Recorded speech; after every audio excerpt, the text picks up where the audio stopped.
Hello and welcome. Welcome to Brad Goode's presentation. I'd like to remind everybody to please make sure and silence your cell phones at this time. Photography is completely encouraged and welcomed, but please, if you post onto social media, use the hashtag Gen2024 on any social media postings. If anybody here is attending on a guest pass and is not a member of the Jazz Education Network, we also encourage you to consider becoming a member of the Jazz Education Network. It's really a really important organization that needs as many members as we can have to kind of offer robust events like this conference. So it's with my great pleasure to introduce a jazz educator who has been for me a mentor, a colleague, and a friend, Brad Goode, currently on faculty as professor of music at the University of Colorado Boulder, where I studied with him during my Doctorate of Musical Arts. You can see Brad performing all around the country and really the world.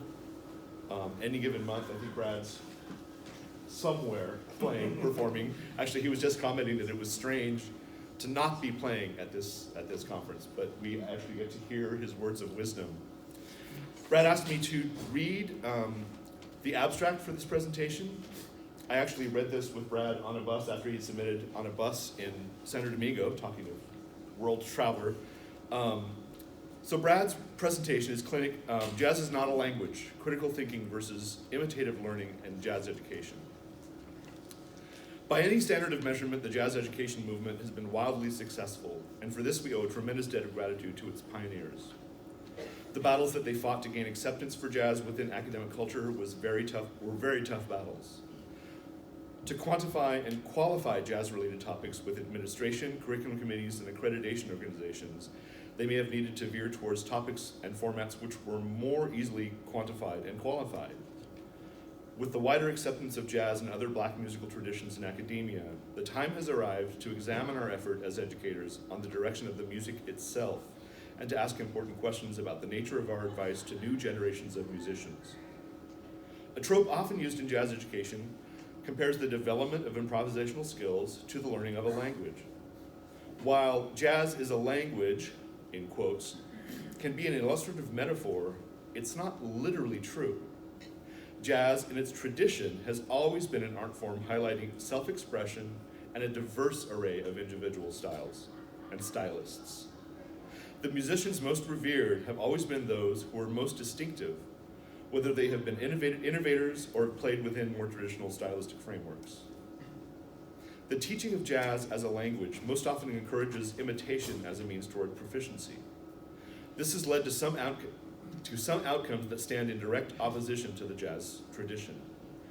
Students have sometimes been encouraged to develop jazz vocabulary. This vocabulary model posits that fine jazz musicians share common phrases, and that in order to be recognized as stylistically appropriate, the student should learn and apply such phrases to their own improvisations. This teaching model looks to transcription and pattern playing as primary methods for acquiring such vocabulary. This presentation challenges both the effectiveness and the validity of teaching through imitation and content memorization. It examines the effects of such methods in the nature of the music produced by students receiving this training, and it proposes alternative options based on more traditional ways of learning jazz.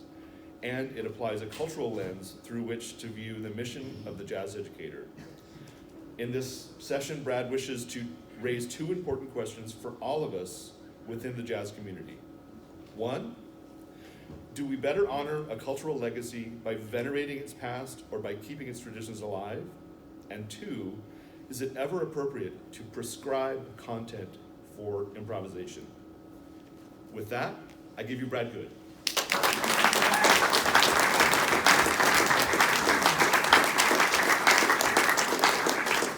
Thank you everybody for coming. It really means a lot to have all of you here. I'd just like to share a little bit of my own thoughts and philosophies with you, and thank you, Dr. Casey, for that very nice introduction. For those of you who don't know about my background, maybe just I'll preface the presentation with a short idea of where I'm coming from with all this.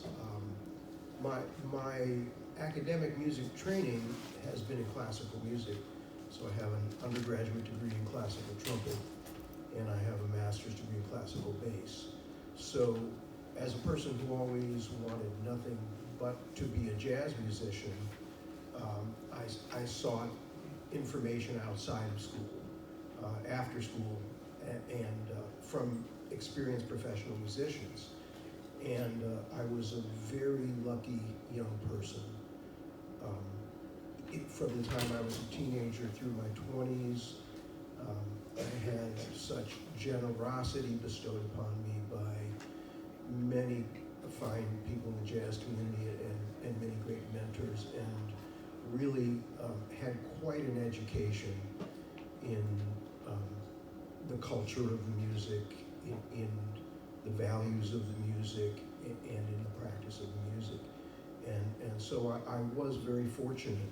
We all know that getting that kind of experience outside of school may be harder and harder as the world around us changes. What I'm really advocating for is bringing that experience and that set of values into school, rather than trying to bring a cultural tradition and a set of values into a situation whose values must be adapted to accept this other tradition. So with that, I'd like to begin by sharing some quotes and reading them for you by the musicians who we all acknowledge as many of the greatest improvisers in history of jazz. Great pianist Hank Jones from Pontiac, Michigan said, "If you play somebody else's musical ideas, how can you identify yourself?" Another Detroiter, Betty Carter, she said, "I was fortunate at the time I started out because individualism was very important. We thought about being different because it was like a sin to sound like somebody else." From Bill Evans, in the video many of us have seen, where he talks to his brother Harry about why he wouldn't show Harry, who was also a pianist, what he was doing and what his voicings were. And he said, "I felt that in order to motivate yourself further, you should discover things yourself." It's the same way with a student. If you give him too much, you take his motivation away because he hasn't discovered anything. A radio interview with Freddie Hubbard. He said, "Everybody now, I think the younger kids, they listen to records a lot. So there's not too many original young cats out here today, and that's the reason. But it's good that they're carrying on the tradition of the music by playing it. It's good to have different styles." NPR radio interview with great pianist Fred Hirsch. "I think a lot of the jazz education that goes on now is sort of paint by numbers. You know, learn this, learn these patterns, put them in here, transcribe what so-and-so played on such and such recording, and then kind of assemble it. It doesn't prepare musicians for the actual act of improvising."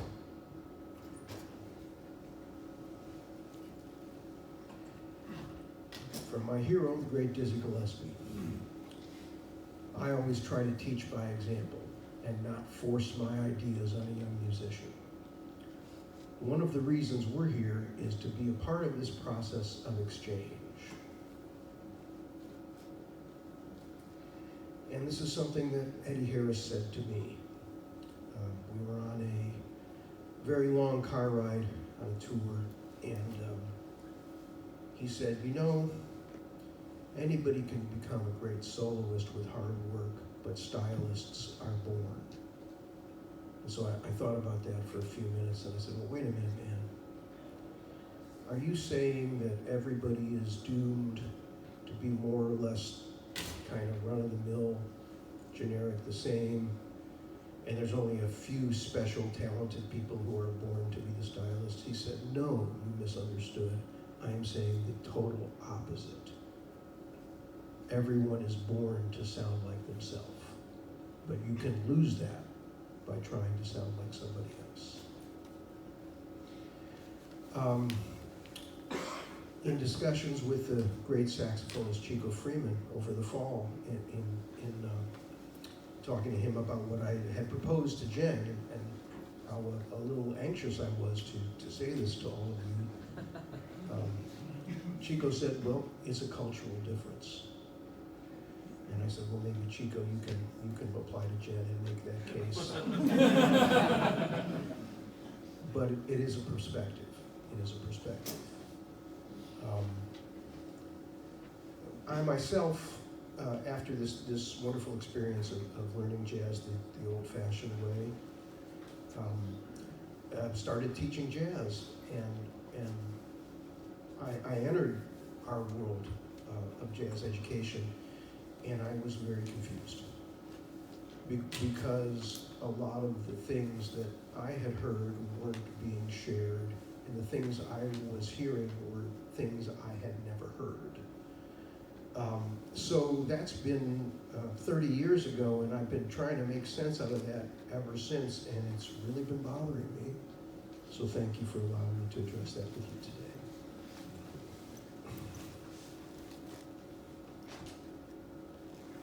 What happens when we follow the advice to copy other players in order to sound like a jazz player? Well, we know it's easier for us, the teachers, and in some ways it's easier for the student who doesn't seem to show the drive or desire or self-motivation to be inquisitive and to discover their own musical values and ideas, to simply assign something and grade them on whether they've completed or not. And if we assign them a 2-5-1 lick and tell them to play it in 12 keys, we can certainly tell if they've practiced or not, because either they can do it or they can't, and we can really justify. So a thought that's just occurring to me right now, related, as somebody who's taught improvisation classes, I almost think it's impossible to teach an improvisation class because it's a bunch of people all at different levels of awareness and experience and interest, hearing the same advice, and that seems super difficult unless I just give them all the same assignment and grade it. So it is easier to quantify these things, and of course our curriculum committees would like to see our syllabi and see what it is we're up to. So if we can show them a certain number of assignments, a certain number of written tests, a certain amount of theory, and it's quantifiable, we can get the go-ahead to teach that course, and I'm not sure I like that. When you encourage somebody to sound, to copy somebody else's lines, their sound, their articulation, and you guide them to how close they got to the imitation, you may consciously or unconsciously be leaping to the conclusion that that student can't glean the value of the artistry of the person they're listening to themselves without copying it. And again, it can be a matter of the student's motivation, but you may be making a presumption about that individual that is not accurate. This is a big one. We You don't sound like a jazz player in the combo concert. Your time is terrible, and you don't seem to be understanding the changes, and your lines are a big, jumbled, confusing mess. So if I give you some stuff to play, and everybody around you says, yeah, man, and your teachers tell you now you sound more like a jazz player, that's a pretty good positive reinforcement moment for the student in the immediate, but it may be preventing that student from understanding that copying is not improvising. It's just maybe a social acceptance path that can be reached more easily.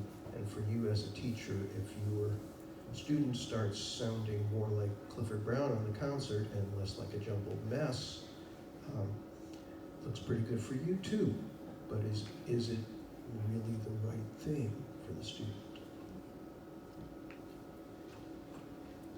Certain people may not have the self-confidence when they enter jazz to consider the validity of their own thoughts or their own style, or what Eddie Harris said, which is, we're all born unique. It may be easier to think to oneself, well, what would Dexter have played here? And in a way, putting on a Dexter costume so that you can feel more appropriate in the music, but it's really an avoidance of the issue of self-expression to hide behind the persona of another person. And this is a big one. Skill is not artistry. So if you are telling a student, you really need to be able to do this, I need to hear you demonstrate it, you need to be able to do that, I need to hear you clearly, playing the vocabulary of bebop, and when you play in post-bop, I need to hear you playing some post-modal vocabulary, and some, you're giving them tasks and skills, but you are doing what Bill Evans suggested to his brother Harry. You're depriving them of the opportunity to come up with their own solutions. And you're making, you may run the risk of making somebody feel they've achieved a level of improvisation when all they've actually done is achieved a level of mimicry.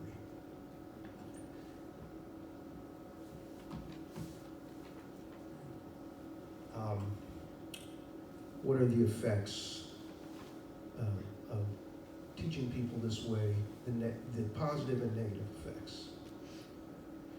A student may leave a course of study wondering, well, now, how do I develop my own original voice?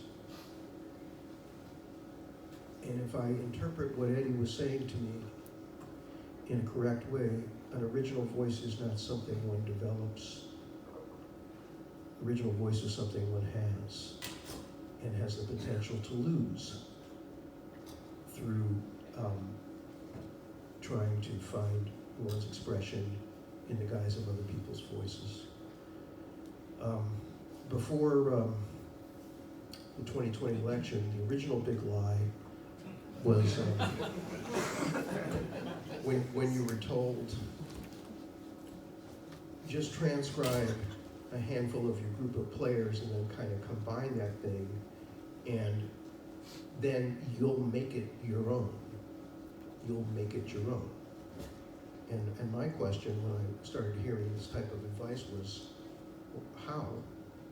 But by not playing it and then not playing it? So why would I have played it to begin with?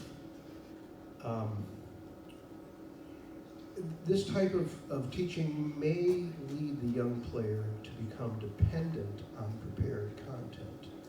You want to get more and more vocabulary, add more and more patterns, add more and more licks, add more and more transcribed passages, and pretty soon, you'll have so much language that you'll be able to take really wonderful solos. But in order to grow and develop as an artist, you just need to keep stealing more stuff.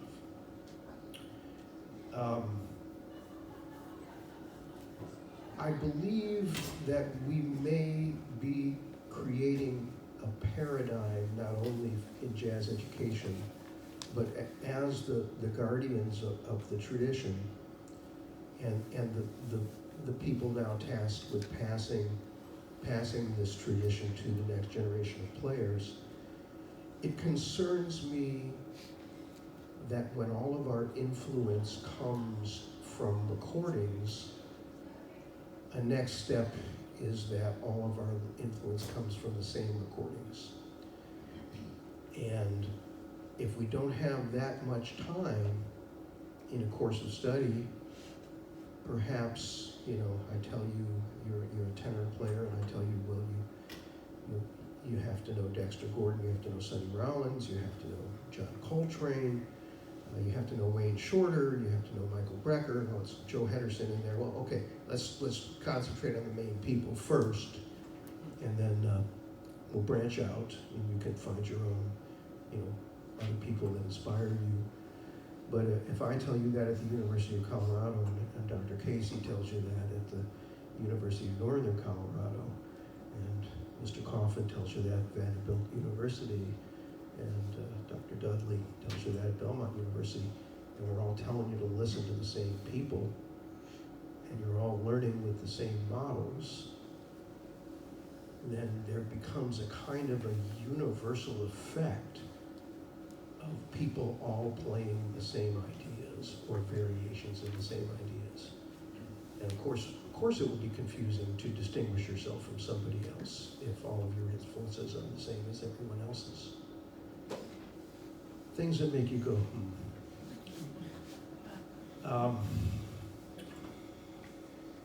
This could be reflecting and even fostering a revivalist trend in music, or I looked this up, this is the correct spelling, devolutionary trend in the music. So if we want the music to move forward, the music must change. If we want the music to stand still or move backwards, the music must stay the same. And if we require people to replicate the past in order to appreciate and be influenced by it, that may be slightly different than what I said there second, than absorb and appreciate and listen. But if you cross that line into saying, and play what they played, a stasis can develop. Now for players to distinguish themselves, they'll look outside the content, outside the improvisation, to the formatting. Maybe if I get my new project and play my same licks, I'll sound different.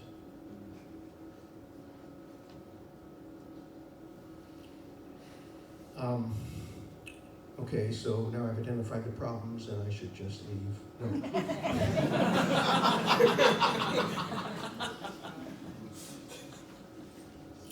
So what do you do instead? I believe that you teach skill as skill. So skill apart from art. And what is a skill? Having excellent time. What is a skill? Instrumental technique. What is a skill? Being able to groove, learning different types of grooves. What is a skill? Playing in multiple meters. What's a skill? Understanding the workings of harmony. What's a skill? Knowing how melody works with harmony. How would one construct one's own melody line? that made sense with the changes.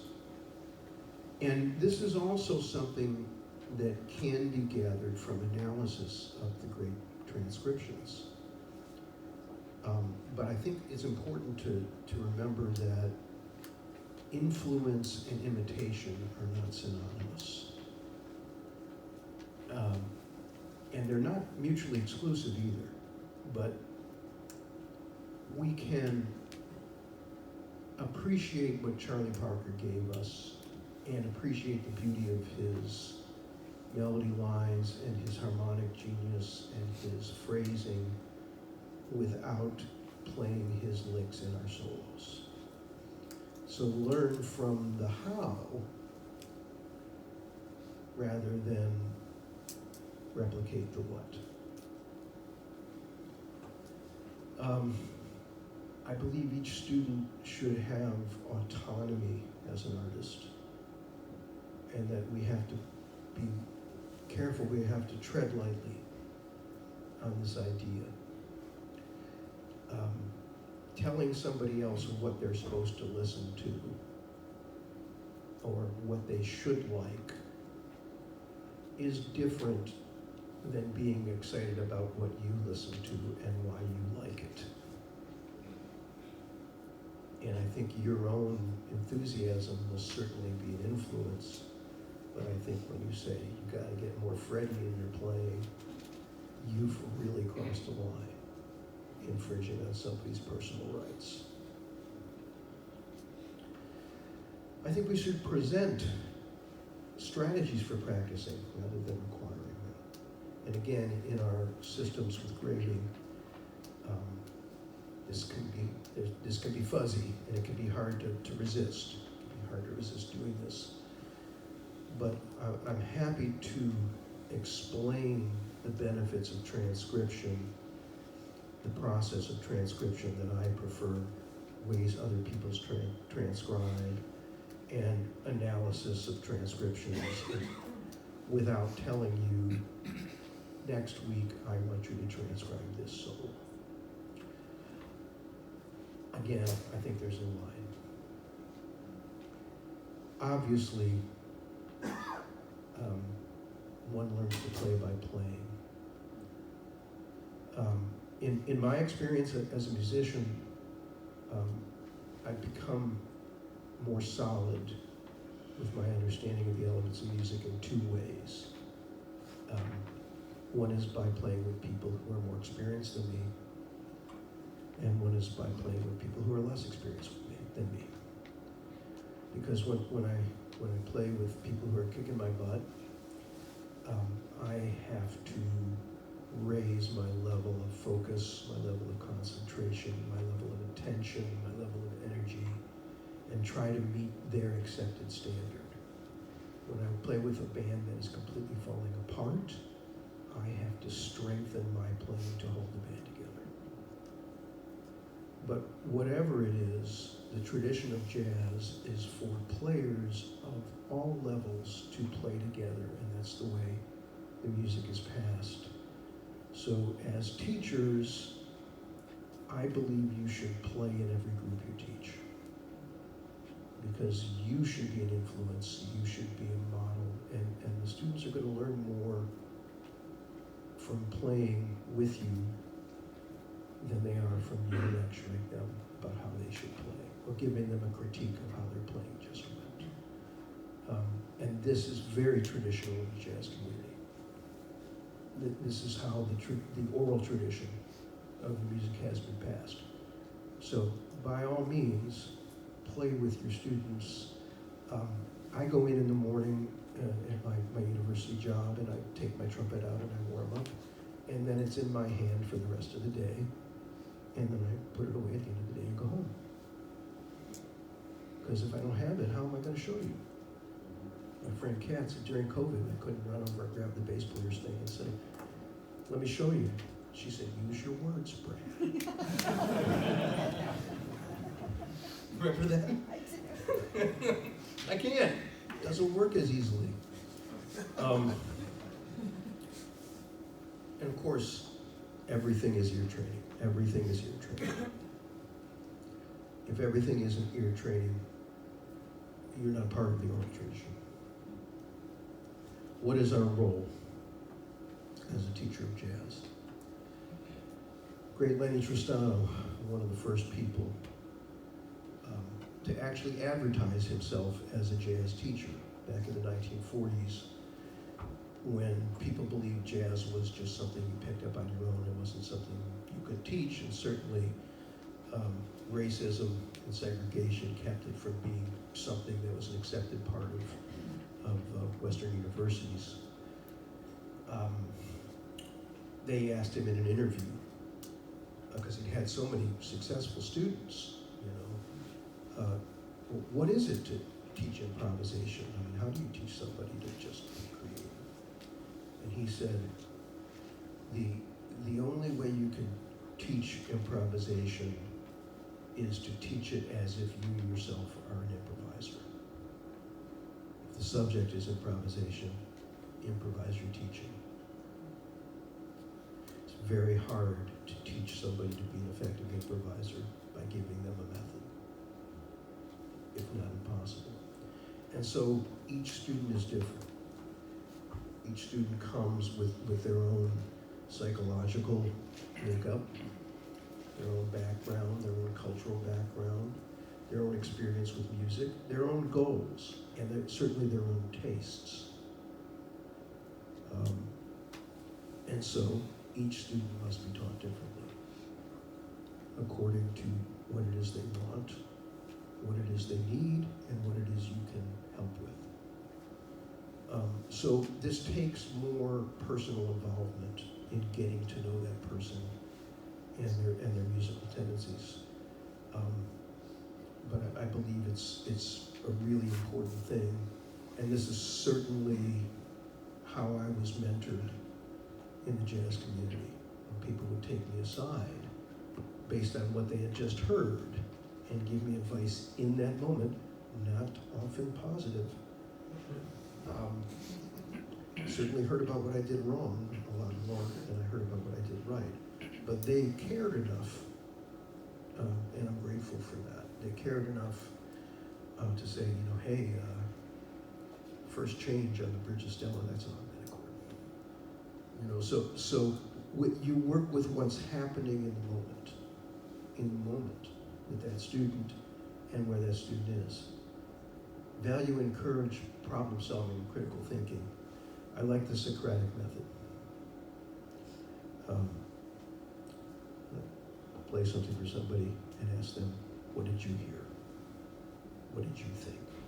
Did you like that? Why didn't you like it? Have a discussion about it.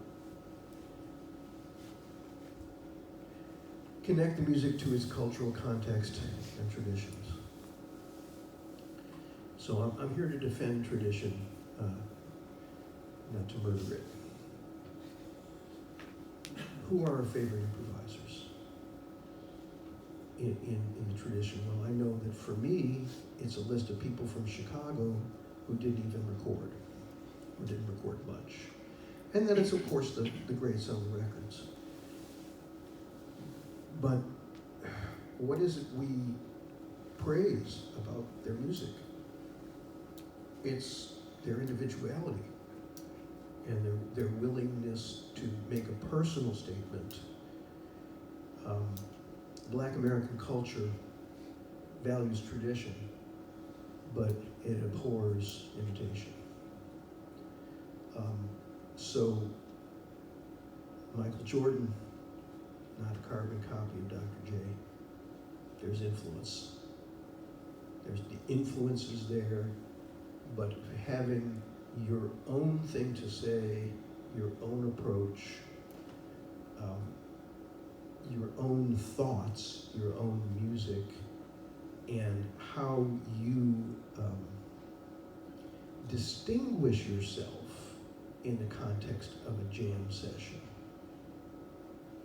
is what's most valued. Who's the winner of a jam session between Clifford Jordan, Von Freeman, and Joe Henderson? I heard that. Who won? Nobody won. because you can't compare them because they're all completely different. And they all only play like themselves. Maybe you could say, well, that was a good day for Joe or a bad day for Joe. But there's no quantifiable, this is great, this is not great, this is you. This was not so much like you. So like Chico said, part of this is cultural.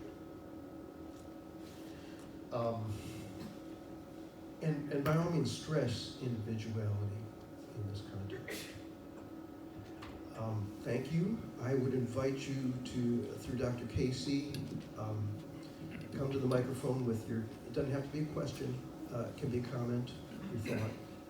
But I'd love to hear it, and if you have a question for me, I'd love to Come on up. deal with that. Thank you. Okay. Okay, you first, and then maybe just hang out behind the projector, and we'll get you Yeah, one of at a course. time. Okay, I'm here. Question for you then. It sounds like part of what you're saying is that you're against the sort of canonization that's led to one path of learning. Is that a big part of what you're saying? I'm not necessarily against that, but I'm wary of it. You're wary of it, okay. That's a part of what I'm saying. Yes, okay. Yeah, And and then if you're- we're all listening to the same people, we're all going to be kind of playing the same thing rather than trying to figure out what it is we want to do. Okay. And then part of what you're saying is that imitation doesn't allow for the chance for critical development and thinking of how to play and create within music. I wouldn't go that far. Okay. But I would say that when we teach jazz, if we use imitation as the primary way in, it becomes a trap. Okay. That's difficult to escape from. Cool. That was my question. Thank you. Oh, go ahead. No, go ahead. I didn't know you were. Sorry. First off, Brad. Hi. I just want to say first to the room that if you haven't heard this man play, we've had him come out to the Air Force Band as a manning assist, as a sub in Colorado Springs on numerous occasions. And he is, in fact, a bona fide individualistic stylist. So he practices what he preaches for sure. So thank you for that.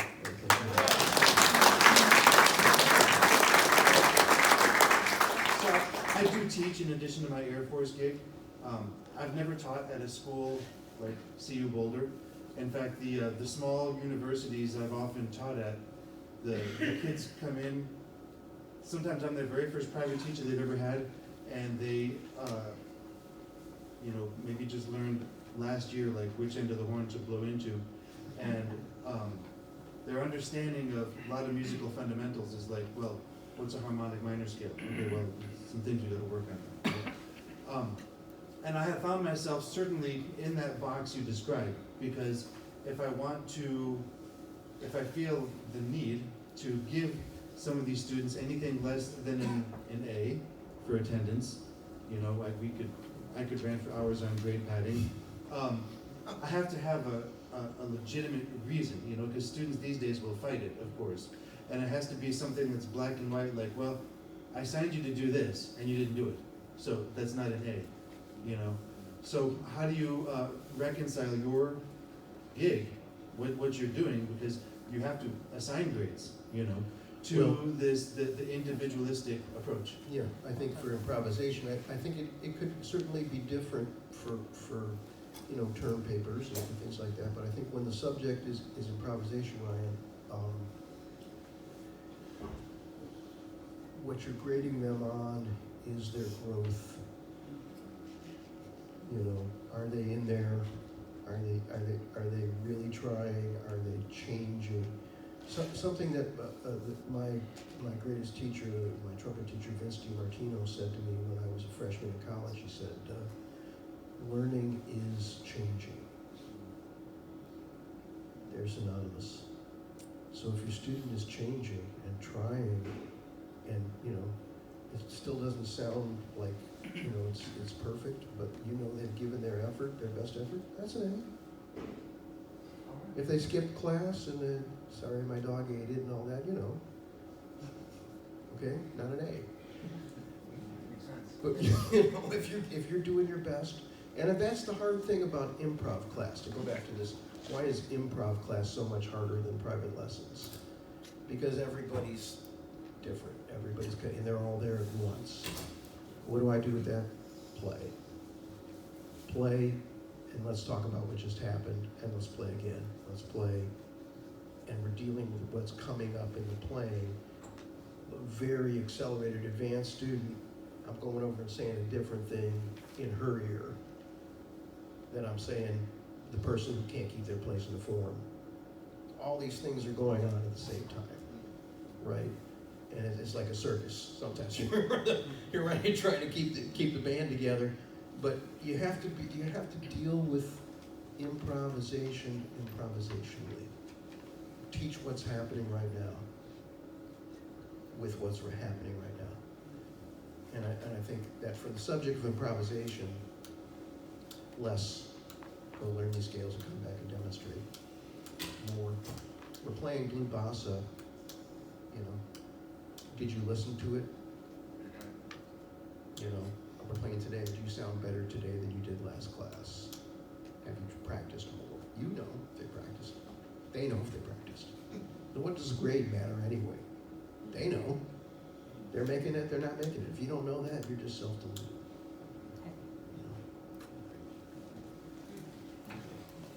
Brad, we're about 8, but we can probably go over a little bit. Yeah, I just had a question about the transcription part of it. Yes. I teach at a university, and I've used Which university? North Carolina Central. Oh, okay. Yeah, and I've always felt that transcriptions were akin to score study for classical writers. It's not a matter of having them play the exact same lick, but play it so they get an idea of what technical skills they need to have to produce the same effects that those people had.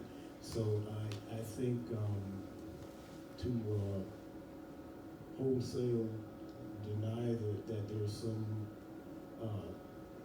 some benefit to actually using transcriptions, I'm not completely on board with that, because I think it does have value as long as you don't stress it as what they have to play. I hope I haven't said that, because I agree with you. All right. But I think what I'm saying, again, there's a line. When do you cross the line? You did the transcription and you learned a tremendous amount from that, but do you go on the gig and play that lick? No. That's the line. Yeah. But so I'm not speaking against transcription Okay. or analysis. Okay, so we're still friends. I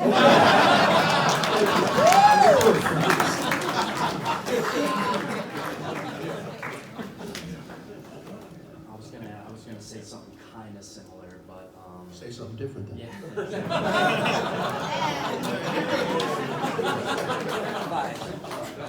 So I'm a student at the University of North Texas, and I guess to kind of go on my point earlier, before I started doing transcriptions, I hated the thought of I have to explore this and make it up myself.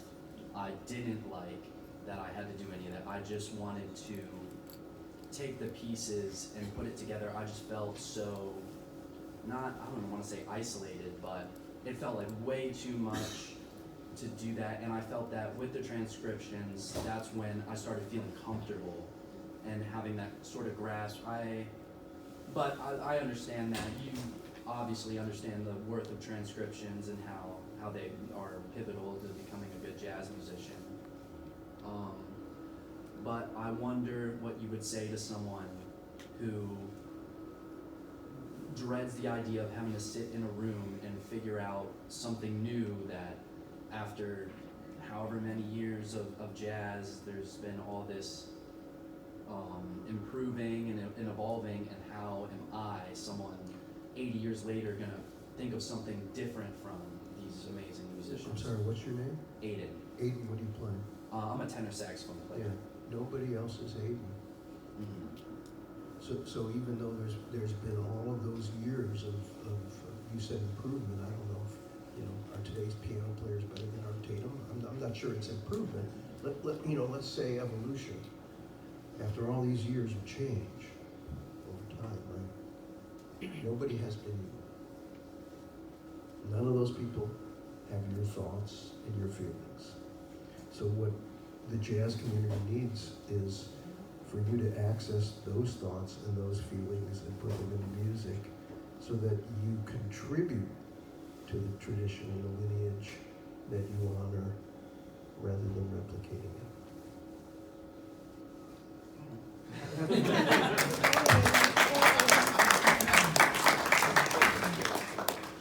Hey, real quick, I was just wondering, with your students, you encourage them to practice in their own practice sessions, if it's different, what you ask them to do, or versus, what do their practice sessions look like, versus like the more traditional models? Yeah, well, after years of kind of floundering around, I kind of have like a little thing now. 3 different types of practicing. So the first type of practicing is technical practice. You know, for a trumpet player, so you know that's alligator wrestling. So you do that first. You work on your instrumental or vocal ability. You work on those are skills. Second practice session, different practice session. Learn new stuff, whether that's theory, or maybe you're working on a transcription, maybe you're learning new songs to add to your repertoire. Maybe you're working on pieces for your big band concert coming up in a few days. You know, maybe you're trying to understand some other concept you heard another player using or something. But you're engaging your intellectual process to try to change and grow and add new information to your brain. Third practice session, here's the one most people skip. Practice not thinking. Practice being intuitive. Right, so you can only, the best way to do this is to play with other people. And practice being in the flow and the present of the music that's being played at that moment and how you're a part of that. In the absence of real people, use your imaginary friends. Jim Abersold's recordings. Great thing that John Bishop's doing, I can't remember what it's called. Reality book. Reality book. Yeah, so, but they're not listening to you, but at least they're not robots. iRealty is kind of a, you want to get good at swinging with a robot, playing robot time. You know, play with robots. You know, if you want to learn how to really fall in the pocket with a great drummer, practice playing with recordings of real drummers. So they can be Jamie's records, or they can just be, you know, records.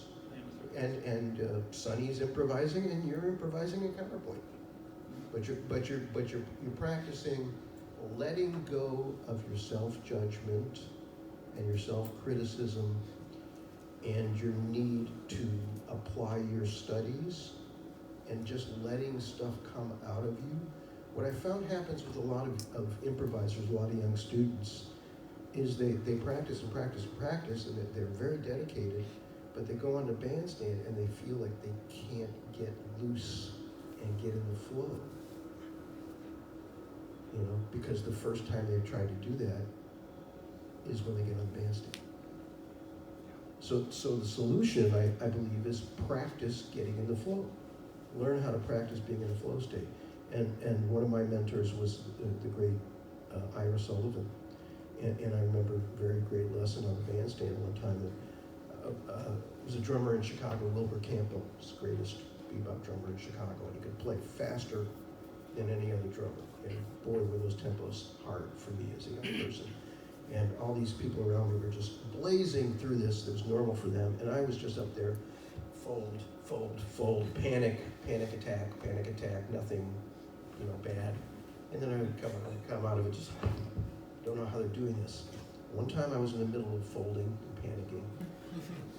And Ira, who was much taller than me, leaned down and very loudly yelled into my ear while I was playing, "Stop thinking." He was right. So because you're programming the music in there in session 1 and session 2. The improvising is allowing. Another Lenny Tristano quote.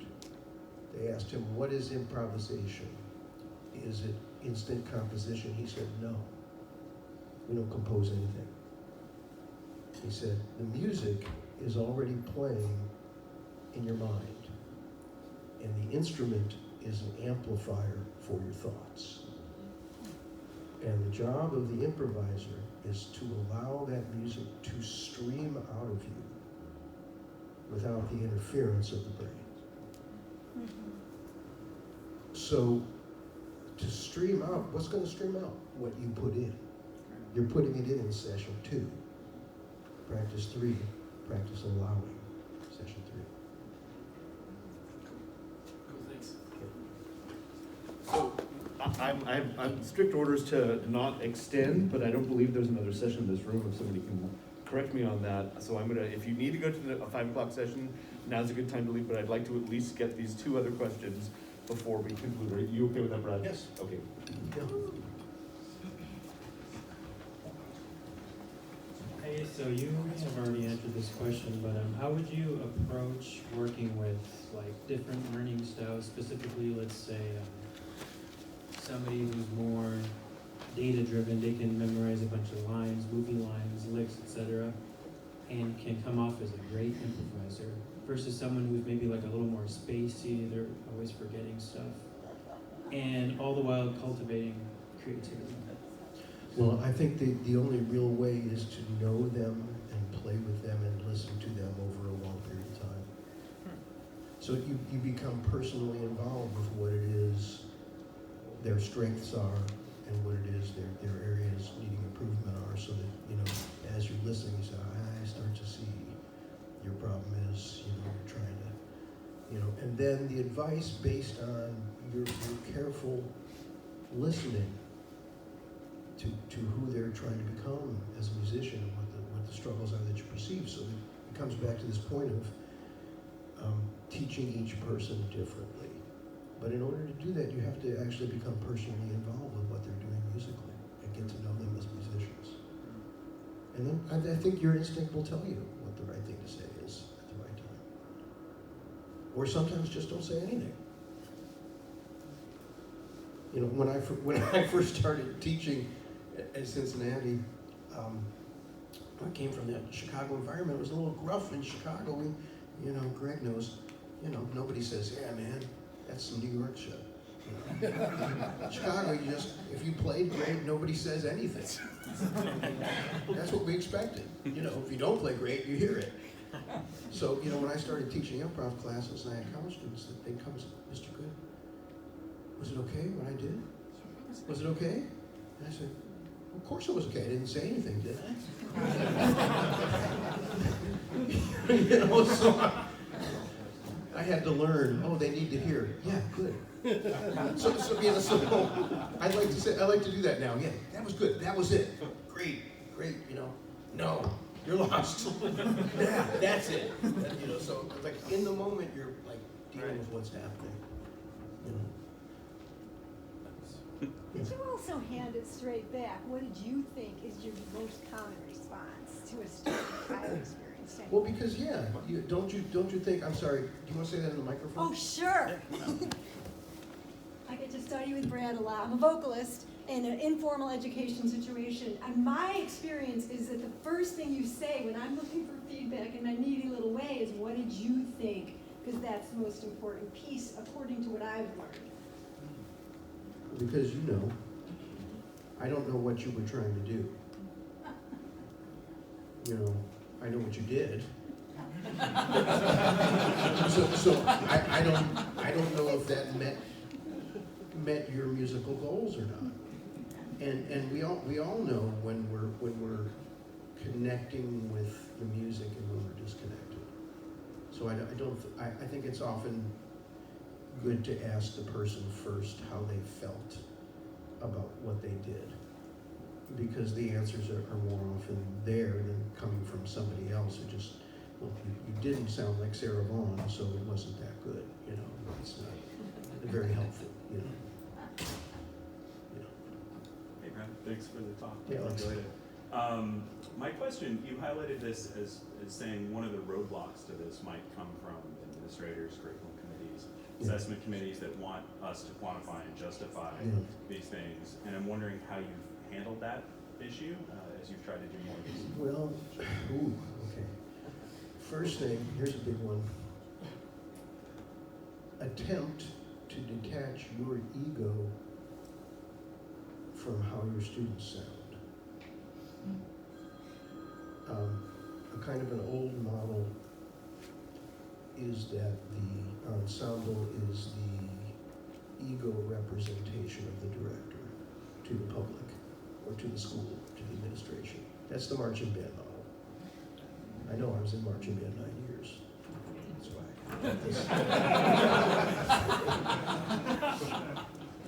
Yeah, so you know,